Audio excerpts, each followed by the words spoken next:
Nous avons vu dans la précédente vidéo comment afficher et comprendre les résultats de votre première analyse énergétique. Maintenant, vous allez pouvoir procéder à la correction énergétique, autrement dit la réinformation énergétique, en utilisant ces résultats. Rappelez-vous que les scores affichés pour chaque paramètre dans les résultats indiquent un niveau de réactivité du sujet aux stimuli de Genius. C'est-à-dire les scores élevés, au-dessus de 650, et les scores bas, en dessous de 150, indiquent un déséquilibre potentiel qu'il est souhaitable de corriger. Il s'agit donc de redonner les bonnes informations au corps, afin qu'il se remette en harmonie énergétique, et retrouve le niveau optimal pour chaque fréquence énergétique. C'est pour cela qu'on parle de réinformation. Un score élevé indique souvent un besoin ponctuel de réinformation sur un paramètre donné. Le corps a besoin d'un petit coup de pouce pour le remettre en ordre. Les scores bas indiquent un manque d'information plus subtil, plus chronique, qui est peut-être plus ancré dans le champ énergétique. Lorsque vous effectuez une correction, Genius va envoyer au corps les fréquences optimales de chaque paramètre sélectionné, afin de guider votre énergie dans le bon sens. Pour corriger, vous avez plusieurs options. Dans un premier temps, vous pouvez utiliser la fonction « correction immédiate » qui va, sans plus attendre, corriger tous les paramètres affichés en rouge et en bleu. C'est-à-dire les scores élevés et les plus bas, mais sans faire de tri ou de prioritisation. Si vous avez peu de temps, c'est une solution de rapidité, mais pas forcément la meilleure, car vous n'avez pas exploré les résultats, et vous n'avez pas effectué de tri en fonction de votre anamnèse. Pour commencer la correction immédiate, vous devez d'abord sélectionner une durée à l'aide du curseur vert, à droite de l'écran. En général, vous pouvez commencer avec 2 à 5 minutes de correction. Cliquez sur le bouton « Correction immédiate » pour lancer la réinformation. Détendez-vous et écoutez les fréquences tranquillement en vous focalisant sur votre objectif de séance.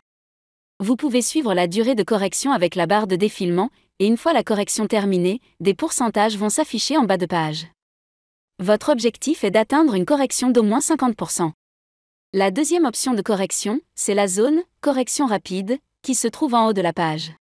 Cette zone vous permet de sélectionner et de stocker progressivement les items que vous souhaitez corriger.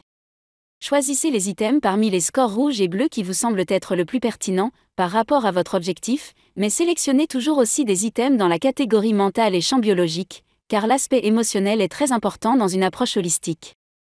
Laissez-vous guider par votre intuition. Pour ajouter un item à la zone « Correction rapide », posez le doigt sur l'item pendant 1 seconde, puis glissez-le vers la zone. Répétez ce geste pour chaque item que vous souhaitez corriger. En cliquant sur la flèche à gauche de la zone, vous pouvez ouvrir une fenêtre pour voir ce qu'il y a dedans, et si besoin vous pouvez retirer des items en cliquant sur la petite croix à côté de chacun. Vous pouvez mettre autant d'items dans cette zone que vous souhaitez, mais rappelez-vous que lorsqu'il s'agit d'une réinformation énergétique, moins vous en faites, plus c'est efficace. Ne mettez donc pas trop d'items dans la zone.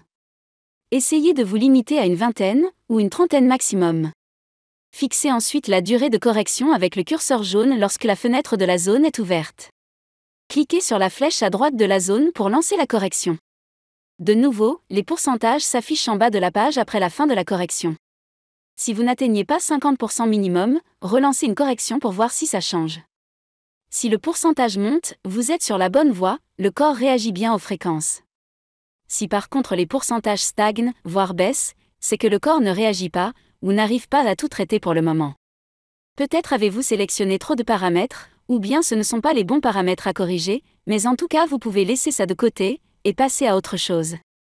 Allez explorer les autres résultats, et faire d'autres tests de correction, avec d'autres paramètres.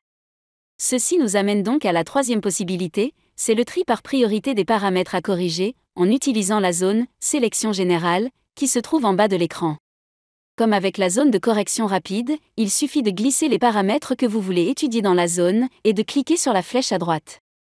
Cette fois-ci, par contre, vous allez ouvrir une nouvelle fenêtre, intitulée « Analyse progressive ». Celle-ci va vous permettre d'effectuer un tri supplémentaire parmi tous les paramètres choisis. L'analyse progressive est traitée dans la prochaine vidéo.